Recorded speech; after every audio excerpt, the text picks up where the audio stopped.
to enjoy, you're going to enjoy the occasion today as we set up ourselves and begin to show you some of the achievements that these young women and men have made in this past year. Welcome again. Thank you. Thank you so much. Thank you so much. Hi. She has opened the occasion. Hi. Can we just add a lot of, I want to use the name a lot, eh? Or multiple of claps, eh? Can we just give a multiple of claps? Thank you so much. Thank you so much. Thank you so much. And now I just feel as if now I can say that we are very happy to be here and nobody's going to chase us away. Just tell your neighbor you are here with a purpose. Tell your neighbor you are here with a purpose. Just tell your neighbor you are here with a purpose. And your purpose? And your purpose is to take something home inspiring. Wow. Hi. Allow me welcome the country director, one of the only doctors that I know in my life, apart from the Dr. Kingori. And I know a true doctor who is so much passionate and really caring. Welcome, our kind director, Dr. Patricia Kingori.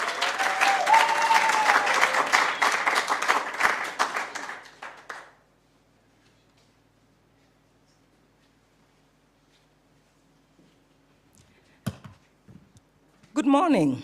Good morning. How are you? Hi. You know, I don't know how many of you are parents, but nowadays there are many levels of graduation. When they go to baby school, they graduate. When they finish primary, they also wear the hats, all the way to university until PhD. And you all know that feeling. It doesn't matter whether they're graduating baby class or whether they're graduating with a PhD, but there's that feeling that you get as a parent that your child has arrived at a certain milestone. And that's exactly how I feel today. I feel like a very, very proud mother of 14, and I have no business doing family planning. I have watched these young men and women from the day they walked in, so unsure, wondering what on earth will they do when they reach the village.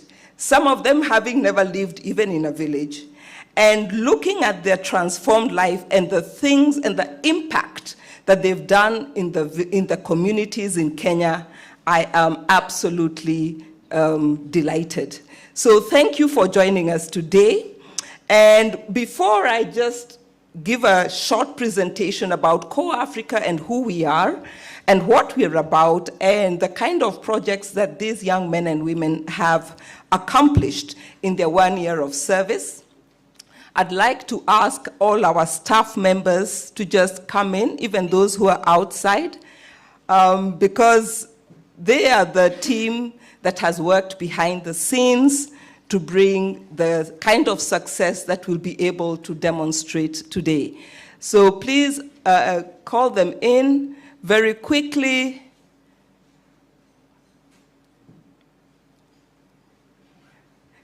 Just come and stand here in front, even those who are in the house today.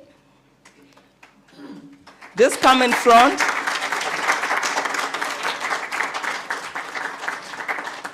Tembeeni kama mayouth.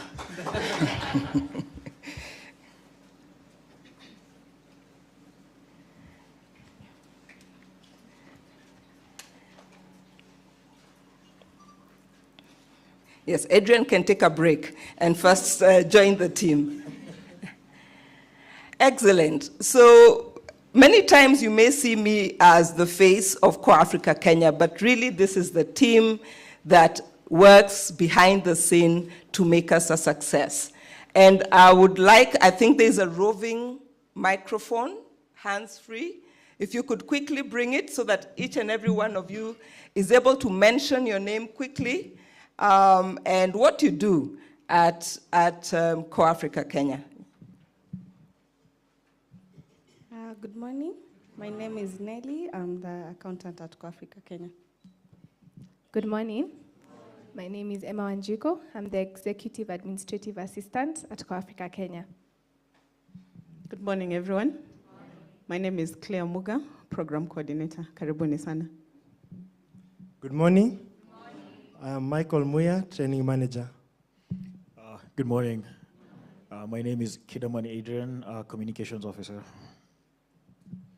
Saseni, Program Coordinator.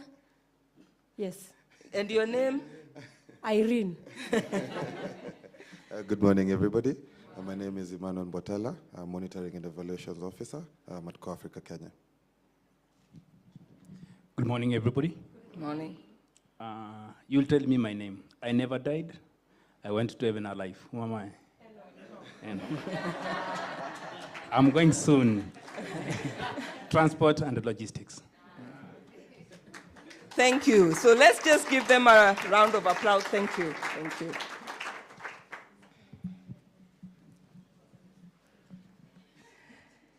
So I want to just briefly take you back to where it all started.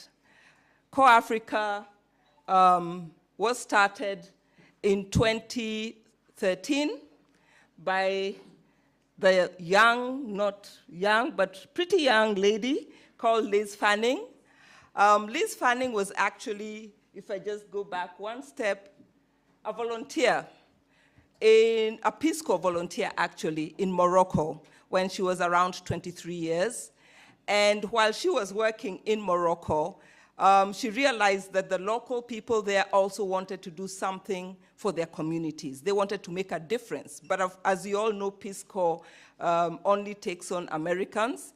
And it is because of this that she realized that there is potential within us as Africans to make the difference we want to see in Africa. And hence the birth of CorpsAfrica as a whole. CorpsAfrica is actually just in Africa. We're a non-profit organization. We work with young people. We actually work with graduates, and we work in under-resourced communities in the rural areas. We actually do not work in the urban areas. We only work in rural areas, and we only work with the youth. So if you're over 30, sorry, do not apply. We do not do huge millions of dollars projects. We do small scale but high impact projects. And all our projects have to come from the community. In other words, they have to be community led. We drive at not just empowering communities, but we need to stop the reliance of external aid. We want communities to realize that within themselves they have resources. And if they pull together and work together, they can actually just get a hand up and be able to utilize their resources to solve the myriads of problems that you will find in the rural areas. And when we send out our volunteers, outside of a primary project which they do, they have a lot of activities that have a socio-economic impact. So these young men and women you see here today, they go to the communities, and as we know, communities work in groups. You will find every kind of group in the rural areas. They train them how to make charcoal briquettes, liquid soap, shampoo, bleach, local herbal medicine that they give to the local chickens. And all those kind of activities, they train them. Now, to you seated here, maybe making liquid soap may not be such a big deal for you. But when that mother is able to save 500 shillings a week, it actually means she can afford to pay school fees for her child. She can afford to take a child to hospital when they are ill. It makes a difference. And because we know that not everybody is employed, we need people to know how to get income just within their homesteads, something that will keep them going, ensuring that there is proper livelihood for their own children. Sorry. So basically, not only are we impacting communities, but these young men and women have changed. As you heard our director saying, they have had a transformative experience. They've harnessed skills you will not get from a direct graduate who comes into your organization to work. And I will be telling you a little bit more. But the first thing that drives them is that they have a passion for making a difference in the community. As you say, as they have written there, I volunteer, therefore I am. And it is that has driven them through this 1 year in the rural communities volunteering. We are currently in 10 countries as CorpsAfrica. The first country, as I mentioned, was Morocco, then Senegal, Malawi, our neighbors, Rwanda. Kenya and Ghana, we only opened last year, so we are still new in the country. And this year, we've opened up in Ethiopia, Uganda, the Gambia, and very soon, Nigeria. We have had over 500 volunteers passing through the organization. We've had over 800 projects cut across those countries, except the ones, of course, that have just opened recently, but all these projects have been done across the different countries. And our goal is that by 2025, we shall be able to have a total within that 1 year of 1,605 volunteers across the different countries that we've mentioned there. We still haven't identified country number 11, but we will soon be moving in that direction. We have different initiatives that cut across different elements of development. We have what we call CorpsAfrica Pink, that promotes the inclusion and empowerment of women and the girl child. We have CorpsAfrica Junior. We encourage our secondary school students to have a spirit of volunteerism. We want them to learn that they don't need, if they have those moments when they're jobless, they can actually volunteer and harness skills that they will never learn in a classroom. We have CorpsAfrica Green that deals with environment and climate change. We have CorpsAfrica Blue that deals with water resources. We have CorpsAfrica Purple that focuses on people living with disabilities. We have CorpsAfrica Black that promotes financial knowledge and literacy. CorpsAfrica Silver, harnessing the use of technology, and the Alumni Association, which the cohort 1 will now enter into after their year of service. And there they are. Wonderful, wonderful men and women. We placed our first cohort of 14 volunteers in 5 counties across the country. That is Machakos, Makueni, Kitui, Narok, and Kajiado. So what distinguishes us as an organization? It is the who. We work with community members, and we ensure that the community members are actually the owners, the designers, and implementers of the projects. The projects belong to them. After 1 year, our volunteer leaves, but the community continues where they are. And we hope that by the time our volunteer leaves, they have changed their mindset and how they view things, and can actually be able now to move forward so that the day we go back to do monitoring and evaluation, they're actually doing better than when we last were with them. We have the youth. Our volunteers are just facilitators and catalysts in the community. The how. We live and work together with the community. The volunteers spend 11 months in the community. They work with them, they dig with them, they fetch water with them, they cook with them, they talk with them, they integrate with them. They are actually your last mile for organizations that are not able to be in the community for that length of time.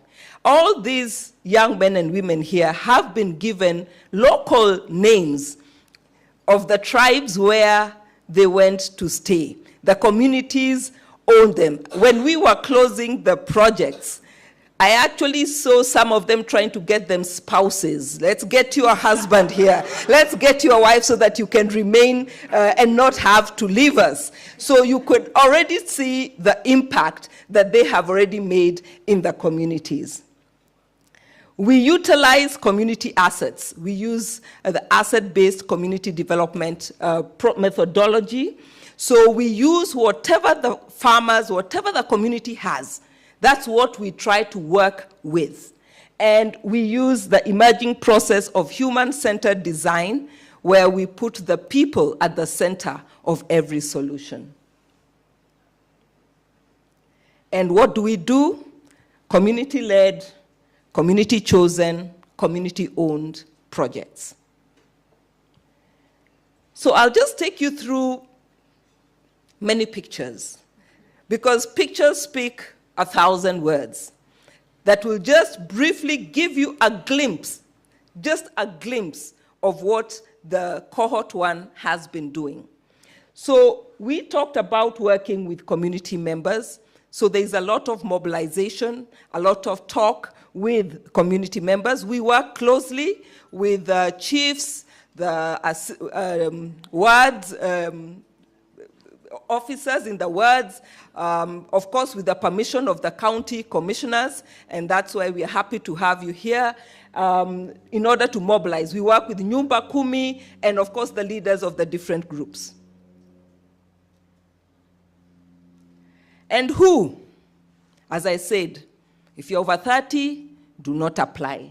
We work with youth, they have energy, and they make up 70% of Africa's population. We cannot ignore our youth.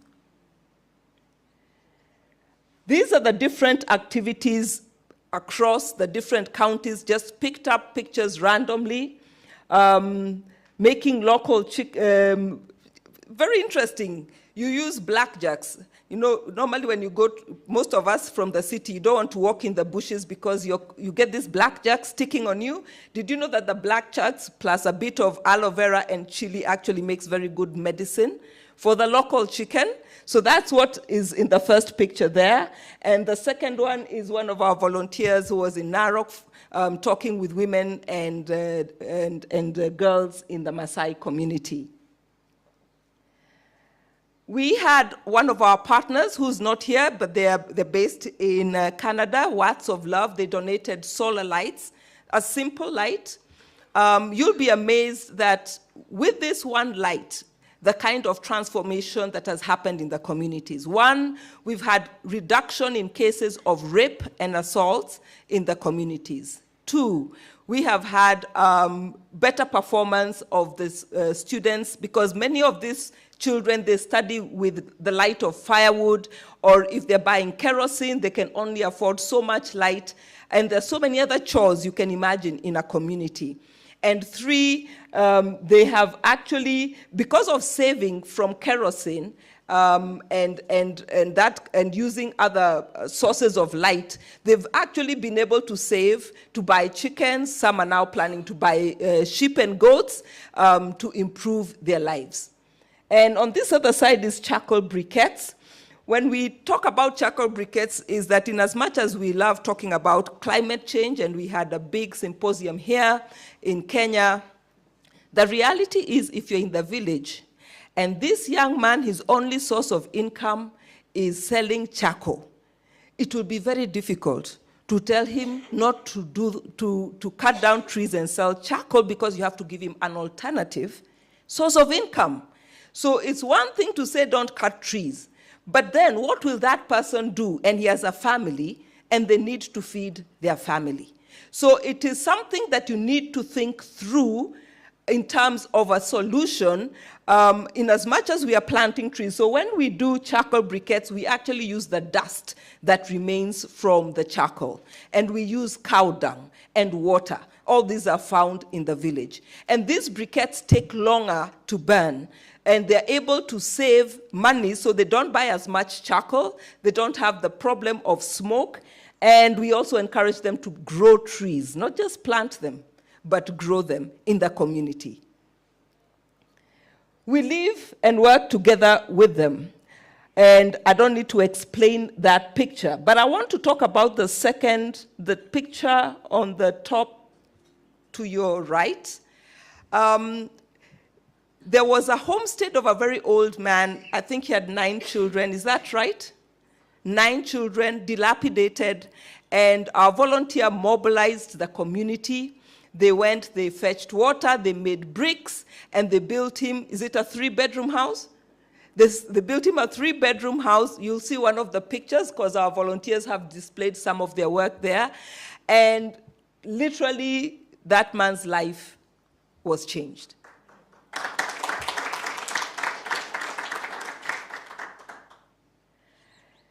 Actually, that picture, again, at the same position, that's the young man. They were fetching water from the river so that they can go and now make the bricks and then process them.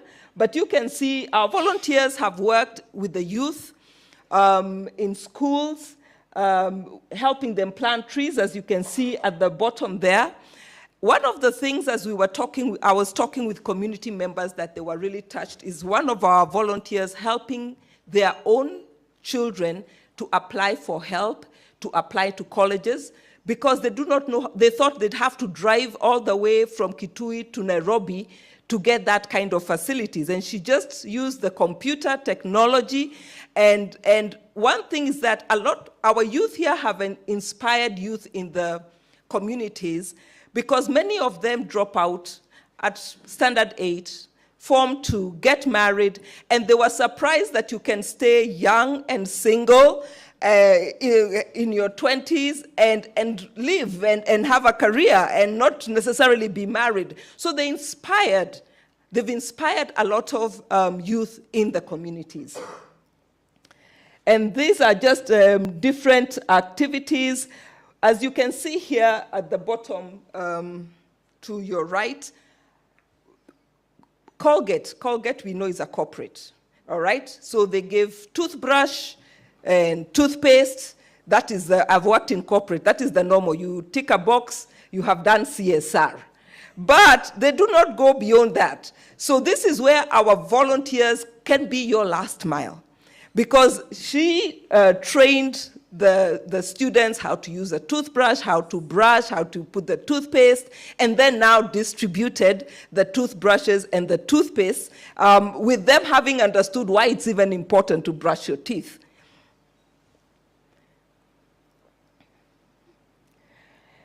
Bar soap making,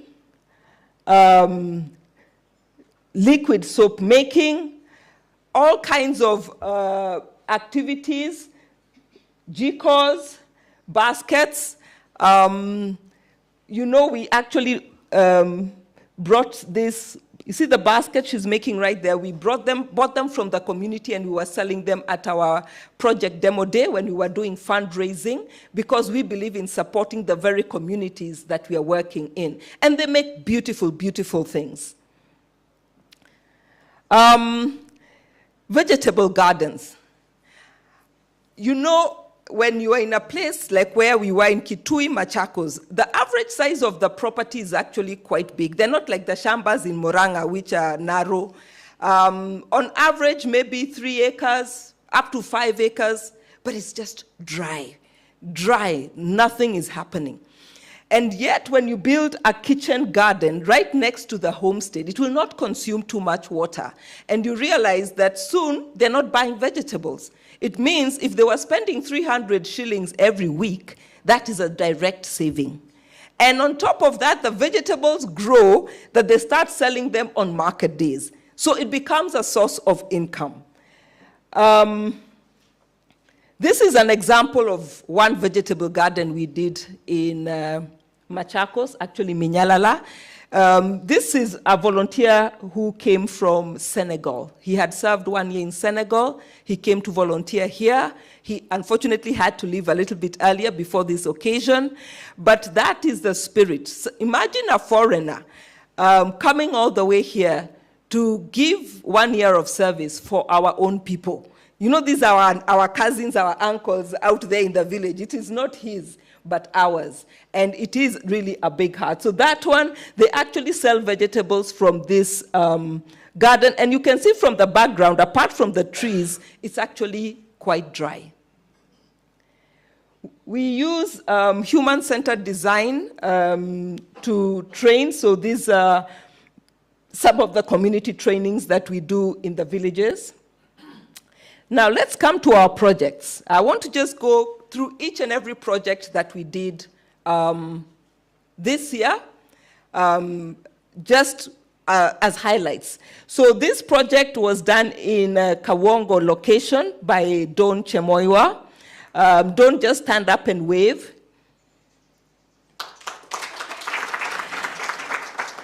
The community, by the way, maybe just one step back. All our projects, the communities have to contribute. 25% of the cost of every project comes from the community. From this 25, 10% has to be in cash, 15% in kind. And when they, we are working with them, they have to form a CBO or a self-help group. Why? For accountability and transparency. And until they put their 10% and send us a picture, evidence that they have put it, we will not put in a single coin. So why do we do this? It's because of ownership. You should have seen the way they owned during the launches. It was their project. And they were thinking of doing something more. You know, from these goats, we are going to do then A, B, C, D. So there's a sense of ownership and responsibility that comes. So in this project, 70 gala goats were bought. I believe every household got a goat from the CBO that is formed here, and they actually realized they can do it. They never thought they could do something by themselves, but they realized they could do it. This is a beekeeping project in Kama, Uko Kajiado. Where is Gladys? There. This is when they were building, and it is actually, they were given a community land in the forest. It's actually quite a distance. And this is when we launched. They have 32 modern beehives. From these 32 modern beehives, if they harvest 10 kilos per harvest, with 4 harvests in a year, they're able to have a revenue of over 1 million shillings in a year. And the beauty about bees is as long as they have water and pollen grain, that's it. They're happy. So it's actually apart from the harvesting, and we got them the equipment to do proper harvesting. You can see that's what was being demonstrated there on your left.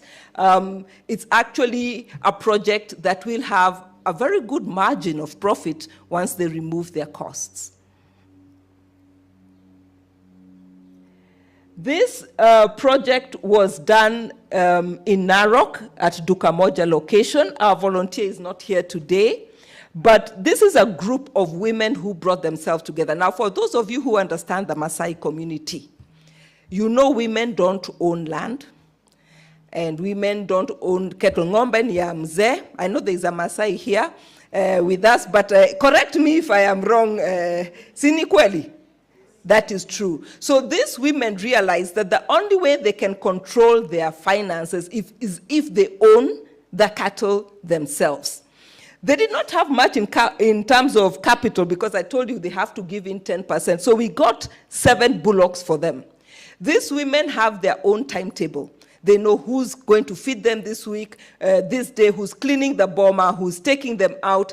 They have a schedule, and from the day we bought the bullocks at the top, and when we were launching here, the cows are looking fantastic. In a short while, actually their goal is to have every woman having her own cows. So they'll sell them, top up, and then buy more. So that is their goal.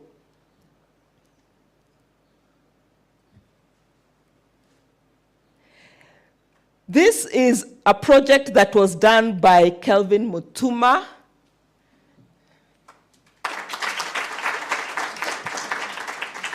And it was a project with people living with disabilities. We realized that actually where he was stationed in Chuso, the percentage of people living with disabilities is higher than the normal average. It was actually coming to about 18 to 19% of the population. And so this project we did two things. One, we bought them goats, because you realize that when a person is with a disability, there's a lot of strain on the caregiver. Either the caregiver is not able to go out there and look for income because they are tied up because of the person living with disability. A lot of them were children, and this was done in partnership with Walkabout Foundation. I don't know whether there's anybody who's coming. They were joining us, but they were coming from quite far. I don't think someone is here. But Walkabout Foundation gave 120 wheelchairs. Now, let me inform you that these are not the wheelchairs which you are wheeled in when you go to Nairobi Hospital. These are proper wheelchairs that are padded to help support and help posture of the person living with disabilities. Then we also give them goats as a source of income. And the beauty about goats, they are smart. They take themselves out, they graze, and then they bring themselves back. And those are some of the people. I believe the oldest person who got a wheelchair was your friend who is 74. 74 and has been crawling all his life, and he got a wheelchair. Samuel Mwangi.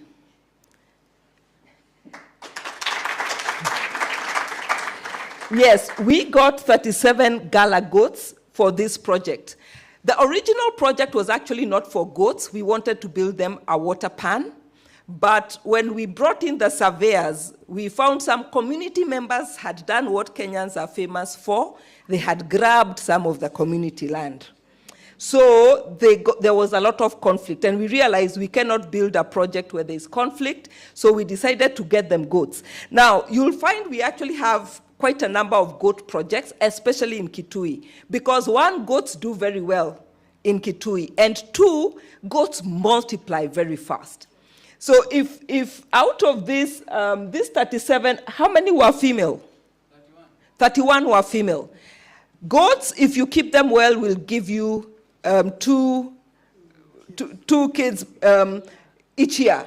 So if you take 37 and assume they don't get twins, let's just take the worst case scenario. Let's just take one. So 37 times 2, that is 74. So within the end of the year, they'll have 74 more goats. And they have their schedule, so they know that you're not going to keep it and refuse with it. They know where it will go after they've kidded, so that everybody within the CBO or the self-help group actually gets their goat. Aye! All right, this is, yeah, you can see Goat Project 17 bullocks. I was doing this late. But we got 17 bullocks for Ilasit, Kajiado. That is Edward. This group of farmers are actually, they've bought a piece of property. And when these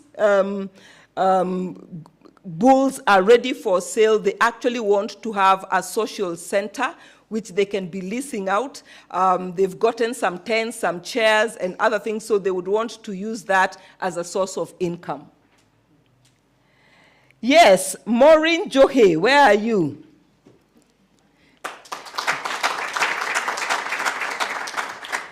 Before I talk about this project, Maureen, we took her to Kajiado and we immediately encountered a problem.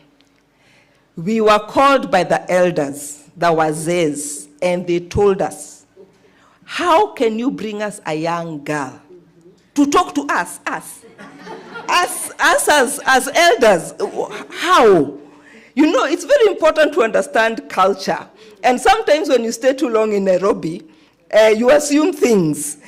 And I remember we actually, unfortunately, had to say that she has 2 children so that they could accept her at least as a mother.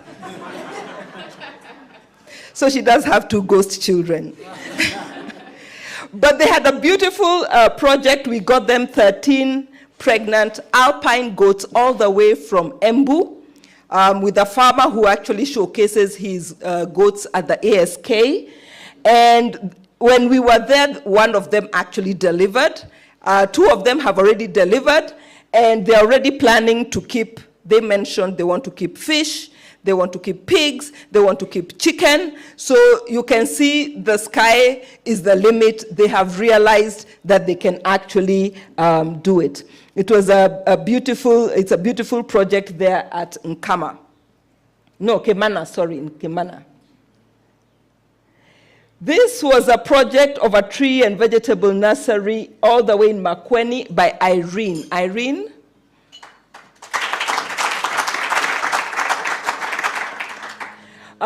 This project was actually co-funded by the Chandaria Foundation, and they have they're growing trees and vegetables. And we've worked in partnership. The local MP there is very supportive.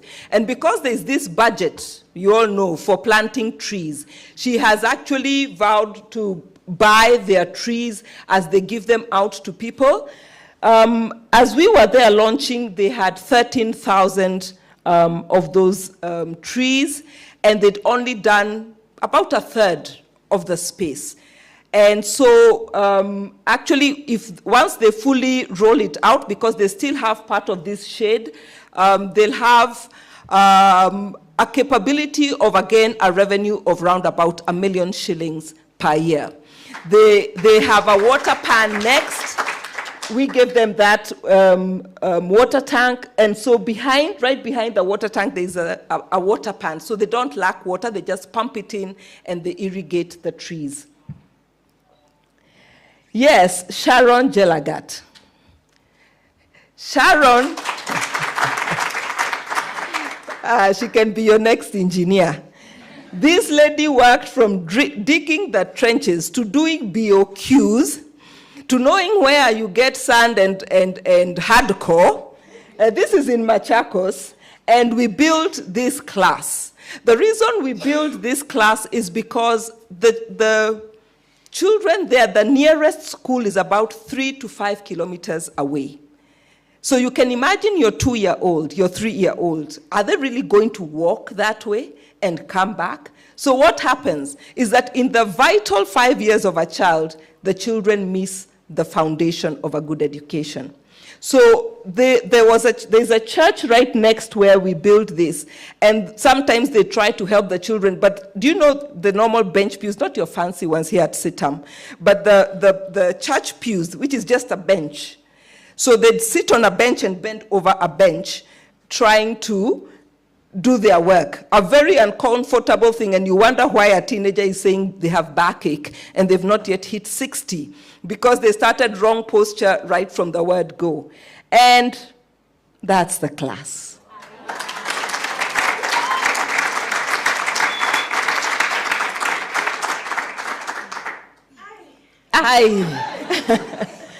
This project was done in Minyalala, and we were joined by our chief officer from the county of Machakos. And we built a check dam. And right next, I'll show you in the next picture, they also have a place for trees.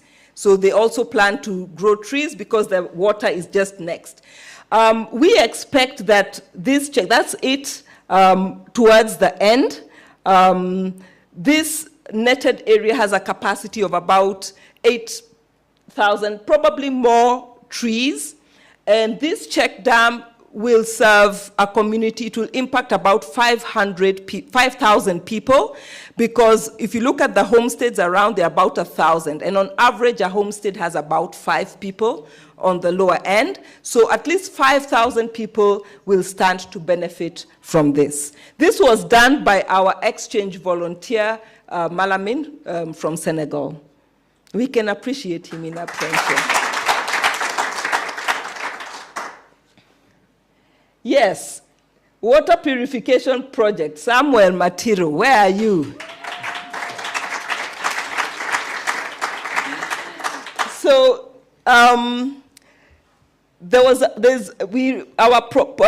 our volunteer realized that there were high cases of waterborne diseases around this area.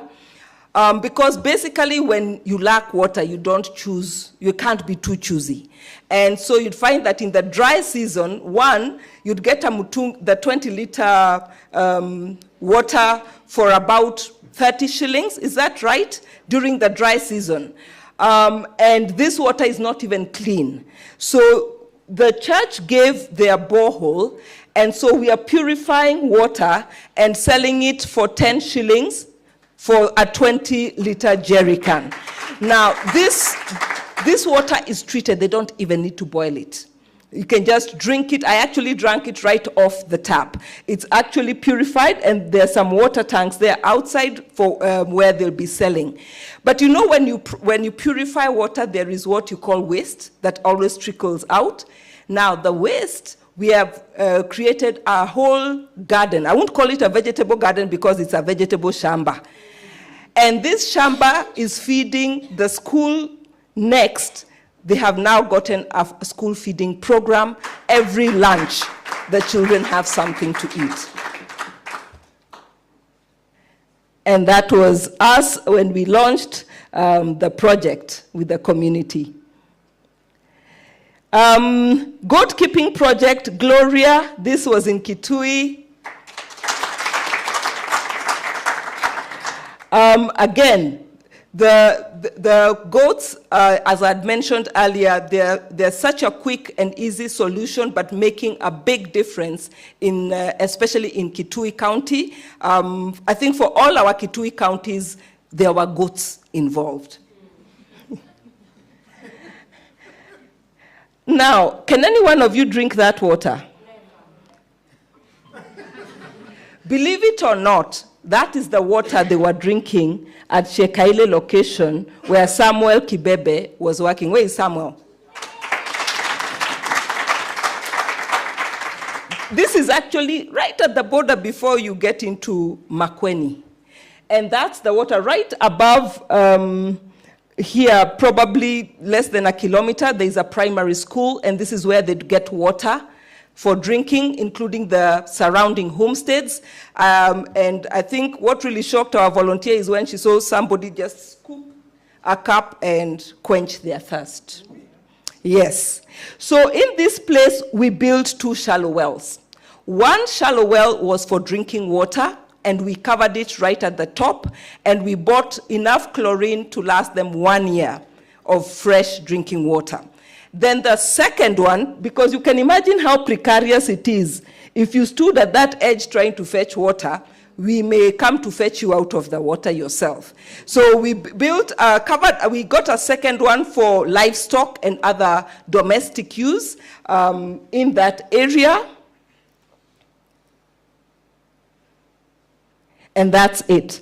So that's the fresh water on your left, and the one for livestock on the right. And definitely, as we do our monitoring and evaluation, sickness and disease is one of the things we are going to look at in terms of that improvement. So that is that project. Yes, Raphael Kevuva.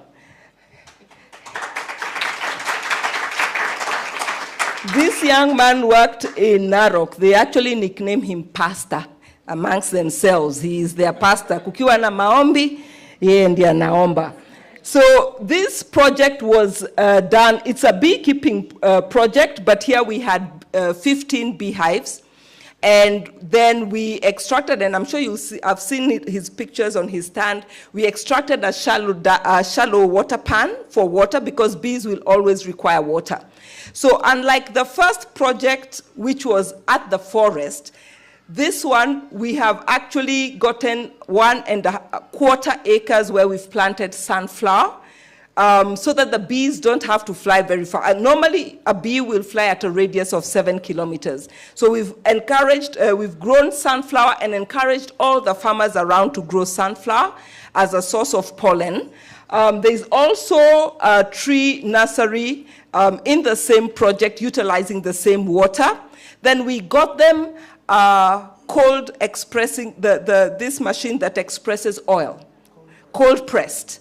That does sunflower, groundnuts, and simsim. So as the farmers grow, they will actually get oil. And how many of you know that it's impossible to buy oil nowadays in the supermarket? So they have straight revenue right there. The byproducts, is very good feed for livestock, for chicken. They have it right there, and they can harvest honey from this, and they have trees to sell. So it's an all-round cycle. It's in a school, so the students there are also benefiting by learning a few things about, now it is called CBC, that one. I went to school a long time ago. So that's a long shot of that area that has been fenced off. And then we do have project demo days. The project demo days basically is when the communities give their 25% and we give whatever we have in our kitty, usually there is a balance. And that's when we call stakeholders, partners, to do something to make a difference in their communities. This money that we get for project demo day, whether it's in monetary terms or whether it's in kind, does not come to the organization. It's not for my salary, it's not for any operations needs. It is strictly, directly to the community, to the project. And normally we come with a counterpart. Counterpart means a representative from the community, because it's their project. And sometimes you may ask questions and they need to tell you where their shoe pinches, and that is why they want that, and that is what is important to them. So outside of that, these young men and women have garnered soft skills and hard skills, leadership skills, and might I dare to add, servant leadership skills, communication skills. Some of them could not project their voices the day they came. Right now, they don't need a mic. Monitoring and evaluation skills. Project management skills, because they actually had to work with the community, train them, because we also train the community so that tomorrow, if they have some money, they know how to work around their own project and get their own resources. Facilitation skills. People management skills, you have no idea. Almost near Fist. You see, you only think that it is in the county where we see people lifting chairs to fight one another. You will find a lot of that sometimes at the community. And so they have learned conflict resolution skills and analytical skills. But more important, and which we always look for as organizations, the first one is humility. Active listening. Actually, one of their mantras before they leave is to shut up and listen. And I guess we really need a lot of patriotism in our own nation. They are self-motivated because there are days you don't want to wake up and face the community, but they had to wake up and do that and learn it yourself. And I can assure you they have seen in CorpsAfrica, these guys eventually marrying each other. And we are happy to have a lot in common. So they do make lasting lifetimes. to enter the Alumni Association. Aye!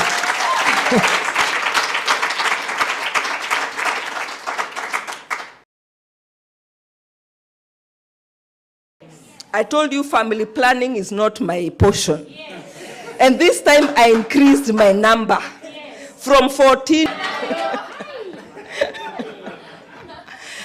So those of them are here representing their colleagues, the guys. Just stand up and wave.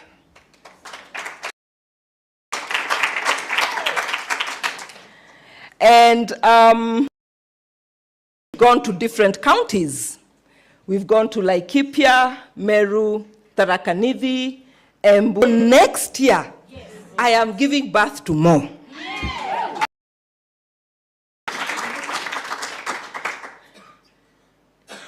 It's very simple. And if you can talk, you can sing. Don't underestimate the potential that you have.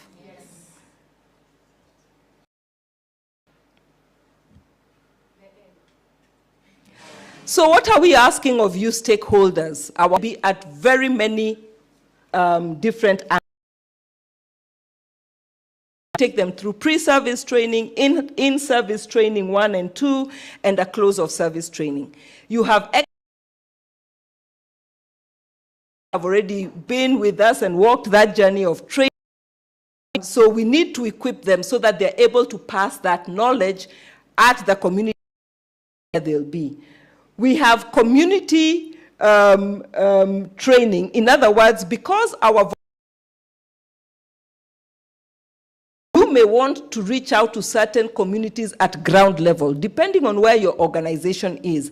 And the Fist CorpsAfrica have specialized in ABCD facilitation model. In partnership, we're already looking at partnership with organizations. If you have staff members who are in the field and you want them to harness some of these skills, we are able to work with you around your timetable and help train your staff. We have that technical expertise, but we partner with organizations that have that technical expertise so that we are able to give the community. I mentioned Walkabout Foundation. Their core business is actually we are on the ground. They were actually able to support us with that, and it went a huge mile. Actually, dirty, and so we are planning after this to take them physically to Laikipia, where they'll be measured and then have very specialized. Cannot actually sit up, but they will have that done again in collaboration with Walkabout and communities. There are some foundations you do, or you actually don't mind giving financial support to us. Some of you will give what you specialize in. If you specialize in making roto tanks, you may say we. And then the last mile support by volunteers, as we told you. If you need that last mile,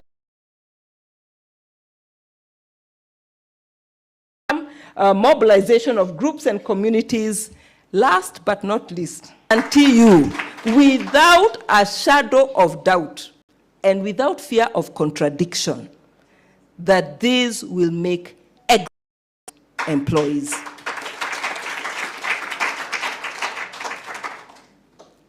So that's us.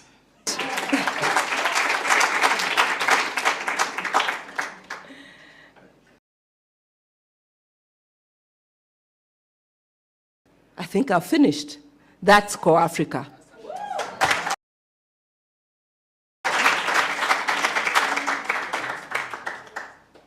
Yes. Our founder and CEO could not make it, but she prepared to what our CEO has to say for this. Hello, I'm Liz of CorpsAfrica, And on behalf of all of us at CorpsAfrica, thank you so much for attending this exciting development partner brasserie. At CorpsAfrica, we promote community development by expanded to 10 African countries, hosting hundreds of volunteers who've undertaken over 800 community projects, from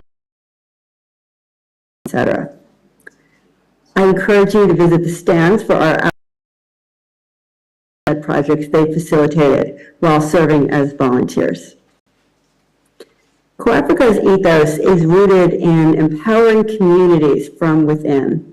Hence, Reduce facilitates small-scale, high-impact projects in remote regions, bolstering community resilience and paving the way for long-term success.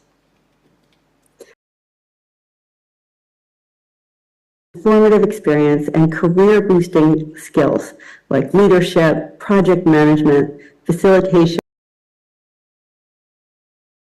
and listening. It's our mission and core value to collaborate with various levels of project design and implementation, and in-kind or financial support for the under-resourced communities in rural areas living with disabilities. Congratulate the first group of CorpsAfrica volunteers in Kenya who've service and have impacted communities at a socioeconomic level. I wish you the very best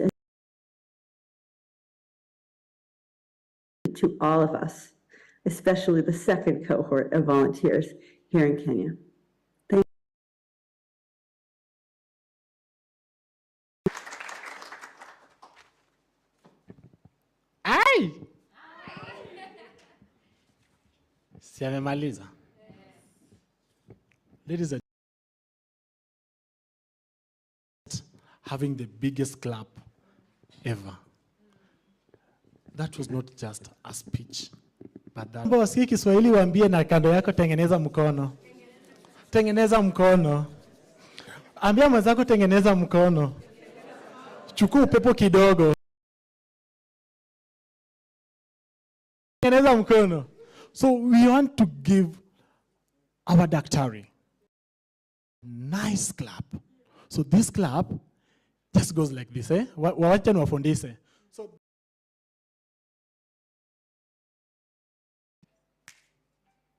four times, yeah? Just let's go.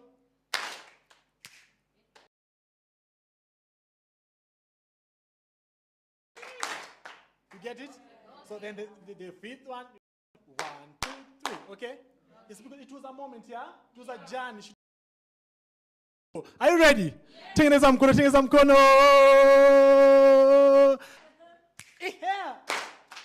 And then, thank you so much, thank you so much. And then for the founder, let's just give her 1,001, yeah? 1,001. And for the founder, let's go!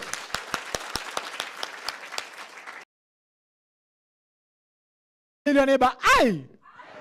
Yes, oh, ladies and gentlemen, allow me now to do this one. Thank you so much for our guests who have just joined us now. These are wonderful moments, isn't it? They're saying that if they can see